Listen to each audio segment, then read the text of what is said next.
Hi மக்களே, மழை அடிச்சு ஊத்துறது கேக்குதா? இதுக்கெல்லாம் காரணம் நீங்க தான். எஸ், நாட்டில் 4 நல்லவங்க இருந்தாதான் மழை பெய்யும். கிட்டத்தட்ட 4.5 கோடி நல்லவங்க இருக்கீங்க. இதெல்லாம் சாதாரண மழையே கிடையாது. இன்னும் அடிச்சு ஊத்த போது பாருங்க. இந்த வீடியோ எதுக்கு அப்படின்னா நன்றி சொல்றதுக்கு. அதாவது ஒரு அறிவு புரட்சி, அதுக்கு பின்னாடி இருக்க கர்மா, அதுக்கு பின்னாடி இருக்க தனி ஒரு மனுஷன், அந்த தனி ஒரு மனுஷனுக்கு பின்னாடி அத்தனை கோடி மக்கள், அதில் நானும் ஒருத்தர். இந்த வீடியோ ரொம்ப ரொம்ப சந்தோஷமா இருக்கு. சீரியஸ்லி, அதாவது நன்றி அப்படின்னு வெறும் வார்த்தையில் சொல்லிட்டு போக முடியாது, அந்த மனுஷனாலே சொல்ல முடியாது. ஆனால் அவ்வளோ பெரிய ரைட்டை போட்டிருக்காப்புல. ஆனால் அவர் சொன்ன அந்த ஒரு பாங்கு இருக்குல்ல, அதுதான் நான் நேற்று பேசினது தான். நேற்று பேசின வீடியோ வரக்கும்போது வைரல் ஆகலை, போய் பாருங்க, கிளியர் கட்டாக சொல்லிடுவேன். ஏன்னா நீ எவ்வளோ பேசியிருந்தாலும் பரவாயில்ல, நான் உங்களை மன்னிச்சிட்டேன். தாராளமாக பேசுங்க, திருப்பி பேசுங்க. எனக்கு தேவை உங்கள் நட்பும் அன்பும் தான். அன்பை மட்டும் விதைப்போம், பேரன்பையே அறுவடை செய்வோம். எஸ், அதே தான். கிட்டத்தட்ட 1.5 கோடி மக்கள் நேர்மையா விஜய்க்கு ஓட்டு போட்டிருக்காங்க. மிச்சம் 3 கோடி மக்கள் தனக்கு விருப்பப்பட்ட தலைவனுக்கு ஓட்டு போட்டிருக்காங்க. ஆனா இதுல நல்லா கவனிச்சு பாத்தீங்கன்னா, லாஸ்ட் 2 நாளா கதறவங்க யாருன்னு பாத்தீங்கன்னா, படிக்காத பாமரன் கிடையாது, படிச்சவங்க, ரொம்ப தெளிவானவங்க. ஆனா எப்படி கூச்சமே படாம தாவேக்காக்கு ஓட்டு போட்டு ஜெயிக்க வச்சாலும் தற்கூறின்றீங்க, இந்த நாடும் நாட்டு மக்களும் நாசமாய் போகட்டும்ன்றீங்க. நீ என்ன ஜப்பான்ல இருக்கீங்க? உங்க குடும்பம் என்ன ஐரோப்பியால இருக்கா? பஸ் சிந்திச்சு ஓட்டு போட்டிருக்காங்க மக்கள். ஓட்டு காசு வேண்டிய மக்கள் வந்து ஏமாத்திட்டாங்களாம். இந்த 20 வருஷத்துல நம்ம மனிப்புலேட் பண்ணியிருக்காங்க. அதாவது நேர்மையா எவனுமே கிடையாது. ஊர்ல இருக்க எல்லாருமே அயோக்கியம் தான். அயோக்கியன்னு சொல்லும்போது யோக்கியனு இருக்கோம்டு, அங்க யோக்கியனா இருக்கும் அப்படின்னு சொன்னாங்க பாத்தீங்களா, அதுதான். அந்த நேர்மையான மக்களுக்கு என்னோட மிகப்பெரிய ஹேட்ஸ். அந்த ஓட்டு போட்ட அத்தனை நேர்மையான மக்களுக்கும் என் நெஞ்சார்ந்த நன்றிகள். எஸ், 2வது என்ன பூமர் பூமர் பூமர் இந்த 20 வருஷ வாழ்க்கையில் கிட்ட 20 வருஷ தவம் காமராஜர் பேசுனதுன்னு சொல்லிட்டே இருக்காங்க. திரும்ப திரும்ப சொல்ற தப்பே கிடையாது.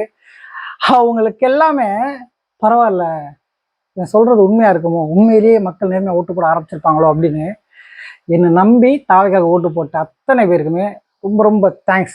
என்னை அவமானப்படுத்தி இருந்தாலும் பரவாயில்ல, நீங்க தாவைக்காக ஓட்டு போட்டீங்க பாத்தீங்களா, அதுதான் எனக்கு வேணும். ஏன்னா இங்க சாமானிய மக்கள் அவ்வளவு கஷ்டப்படுறான். நம்ம 4 பேர் கோடு சோட்டு போட்டு இந்த கட்சி 5% வராது, இந்த கட்சி 10% வரான்னு சொல்லும் போது, எவனோ அந்த கடைக்கோடியில நல்லா யாருன்னே தெரியாது தெரியுமா, எப்படியா 10 வியூ 100 வியூ தாண்டது பெரிய விஷயம். ஆனா என்னை ஃபாலோ பண்ணி, என்னை சப்ஸ்கிரைப் பண்ணி, என்னை வீடியோ பார்த்து அதை ஷேர் பண்ணி, என்ன மாதிரி எத்தனை இன்ஃப்ளூயன்சர்ஸ், அதாவது என் வாழ்க்கையில் நான் ஃபர்ஸ்ட் இன்ஃப்ளூயன்ஸ் பண்ற ஒரு பெரிய விஷயம் இதுதான். ஏன்னா நான் அடிக்கடி கேட்குற விஷயம் என்ன, நீ என்ன ப்ரொமோஷனே பண்ண முடியல, ஏதாச்சும் ப்ராடக்ட் ப்ரொமோஷன் பண்ணாதானே காசு சம்பாதிப்பேன் அப்படின்னு கேட்கும்போது நான் சொல்ல ஒரே விஷயம், நான் இன்ஃப்ளூயன்ஸ் பண்ண நினைக்கிற விஷயம் நேர்மை, ஒழுக்கம், பேரண்டிங். அடுத்த ஜென்ரேஷனுக்கு எது தேவை? கிட்டத்தட்ட நாட்டு 4 நல்ல மனுஷங்க இருக்க போய் தான் மழை பெய்யுதுன்னு சொல்றேன்ல, அதுக்கு காரணமே அவங்க நட்டு வச்ச மரங்கள் தான். 20 வருஷத்துக்கு முன்னாடியே மழையில வறட்சியில தண்ணி இல்லாம கஷ்டப்படும் போது மதுரையோட வைகை பாலத்துல இருந்து போடும்போது எனக்கு மென்டல்னு சொன்னாங்க நிறைய பேர்.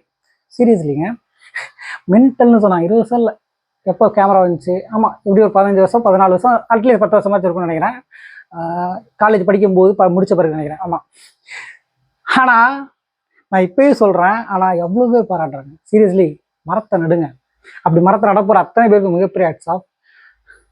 தாவேக்கா கட்சி உறுப்பினர்கள், தற்கூறிகள்னு சொல்லிட்டே இருந்தீங்கல்ல தம்பிங்க, ஜென்சி பசங்க, தங்கச்சிங்க, சமடா தம்பிகளா, ஹேட்ஸ் ஆஃப், மிகப்பெரிய நன்றி. அதாவது நேற்று ஃபுல்லா கதறுன்னு வரா, லெனின் சொன்னாராமா, அதாவது ஒரு நாட்டை அழிக்கிறதுக்கு அந்த நாட்டோட யூத்துகள் வந்து விஷத்தை கக்கணுமா ஏதோ வளர்றானீங்க. அதாவது அந்த லெனின் யாருன்றதே அவங்களுக்கு தெரியாது. ஜென்சி பசங்க ரசிக மனப்பான்மையில தான் ஓட்டு போட்டாங்க, நீங்க எப்படி சொல்லுங்க? எப்படி சொன்னீங்க? ஹே, 90 வயசு கிழவி ஓட்டு போட்டிருக்காங்க, கிழவனு ஓட்டு போட்டிருக்காங்க, அப்ப அவங்க ரசிக மனப்பான்மையில ஓட்டு போட்டாங்க. எஃப்டிஎஃப் போயிட்டு நான் ஆடினாங்களா?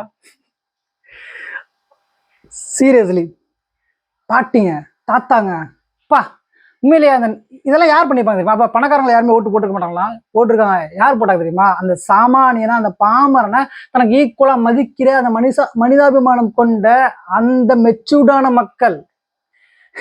இப்ப என்னை கேவலப்படுத்துற ஆள் இருக்காங்க, ஆனா தனக்கு ஈக்குவலா சமமா மதிக்கிறாங்க பாத்தீங்களா, அவங்க அவங்க எல்லாருக்கும் மிகப்பெரிய நன்றி. அடுத்து விஜய் ஒரு மனுஷன் இறங்குறாப்புல, அவருக்கு பின்னாடி நின்னாங்க பார்த்தீங்களா, இத்தனை பேர் 234 தொகுதியில நின்னாங்க பார்த்தீங்களா, அவங்க சீரியஸ்லி பணம் இல்லாட்டிங்க அரசியல் பேச முடியாது, அதை நான் ஒத்துக்கிறேன். ஆனா அதை மிகச்சரிய வியூகம் அமைச்சு பண்ணாரு பார்த்தீங்களா விஜய். அது அவர் சொன்னதை அப்படியே கார்பரேட் பாலிசி மாதிரி அக்ரிமெண்ட் போட்ட மாதிரி அவனு எங்கே யாரை பத்தி வாய் திறக்கவே இல்லையே. கரெக்டா ஒரு ஆர்மி எப்படி இருக்குமோ அப்படி வளர்ந்து நடத்தினாப்புல அந்த ஆர்மிக்கு பின்னாடி சோல்ஜரா இவங்க நின்னாங்க. ஒருத்தர் எங்கேயாவது பெசுருன்னு வச்சுக்கோங்களேன், மொத்தம் 234 தொகுதியும் பிளாஸ்ட் ஆயிருக்கும்.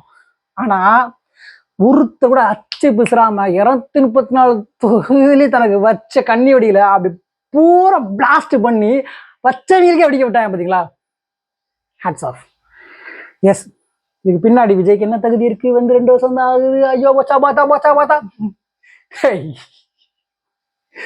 அந்த மனுஷன் 2 வருஷத்துக்கு முன்னாடி நட்ட மரத்துக்கு இப்ப பழத்தை பறிக்கல. 30 வருஷம் விஜய் மக்கள் இயக்கம்னு சொல்லி பண்ணிட்டு இருக்காரு. நானே கிண்டல் பண்ணியிருக்கேன். ஆனா இப்ப சொல்றேன், 30 வருஷம் மரம்டா அது. ஆல மரம் அசைச்சு பார்க்க நினைச்சா முடியுமா? நீங்க வேர்லயே குத்திக்கிட்டு இருக்கீங்க. ஆனா அது உங்களை தாண்டி பல கிலோமீட்டருக்கு போயிருச்சு அப்படின்றதுக்கு உதாரணம் தான் இந்த ஓட்டு போட்ட 1.5 கோடி மக்கள். தோத்த தொகுதியிலையும் நான் சொன்ன மாதிரி கிட்டத்தட்ட 36% சொன்னேன், 35%. அதுவும் எலெக்ஷனுக்கு முன்னாடி என்னை தற்கொலை பண்ணிக்காத பால, தப்பான இனத்தை வளர்த்துக்காத பால அப்படின்னு சொல்லுவாங்க. முன்னாடி 36% அடிச்சு சிஎம் ஆவார்னு சொன்னேன், 35% அடிச்சிருக்காங்க. இதுக்கு மேல என்ன வேணும்? இதுக்கு மேல என்ன வேணும்? சீரியஸ்லி, அப்பேற்பட்ட தளபதி விஜய் நம்ம தமிழ்நாட்டு முதலமைச்சர். நோ தெய்வமே, என்னோட 20 வருஷ தவம் தெய்வமே, நீ இந்த சிறப்பான ஆட்சியை தரமா கொடுத்து சும்மா யாரெல்லாம் பண்ணாங்களோ அவங்க எல்லாரும் பார்த்து பார்த்து பார்த்து கதறணும் கதறணும் கதறணும். அப்படி கதற போறவங்களுக்கும் அட்வான்ஸா ஒரு நன்றியும் ஹேட்ஸ் சொல்லிக்கிறேன். சீரியஸ்லி, இது ஒரு அறிவு புரட்சி. இந்த அறிவு புரட்சி முன்னாடி எதுவுமே நிற்காது. ஏன்னா இதோட ஆலமரத்தோட வேறு நேர்மையால கட்டுப்பட்டுறது. எப்படி நேர்மையால கட்டுப்பட்டது. நான் பேசுன எல்லா படத்துல பேசுற சினிமா வசனம் மாதிரி இருந்திருக்குமே. கிட்டத்தட்ட 10 வருஷமா இதை தண்டா பேசுறேன். பாவிகளா கூட இருக்க நீங்க ஷேர் பண்ணிருந்தீங்க அப்படின்னா இந்நேரத்துக்கு இது எப்பயே நம்ம கேப்டன் இருக்கும்போதே செஞ்சிருக்கலாமே. கேப்டன் அவ்வளவு அவதூறு பேசுனீங்களே. ஆனா பரவாயில்ல, நீங்க திரும்பினீங்க. கேப்டனுக்கு பண்ண துரோகத்தை, கேப்டன் விஜயகாந்துக்கு பண்ண துரோகத்தை விஜய்க்கு பண்ணக்கூடாது நினைச்சீங்க, சம்பவம் பண்ணிட்டீங்க. அதுக்காக காலை தொட்டு கும்பிடுக்கிறேன். கேப்டனோட ஆன்மா இந்நேரம் உங்களை வாழ்த்திக்கிட்டு இருக்கோம். உங்க குடும்பமும் நல்லா இருக்கும். உங்களுக்கும் சேர்த்து மிகப்பெரிய நன்றி. இந்த வீடியோ முடிச்சுக்கிறேன். தொடர்ந்து பேசுவோம். நன்றி, வணக்கம். எப்பயுமே ஒரே ஒரு விஷயம் தான், நேர்மையை வெல்லும். அன்பை மட்டும் விதைப்போம், பேரன்பையை அறுவடை செய்வோம். நன்றி, பேரன்பையை அறுவடை செய்வோம். நன்றி, வணக்கம். பாய்.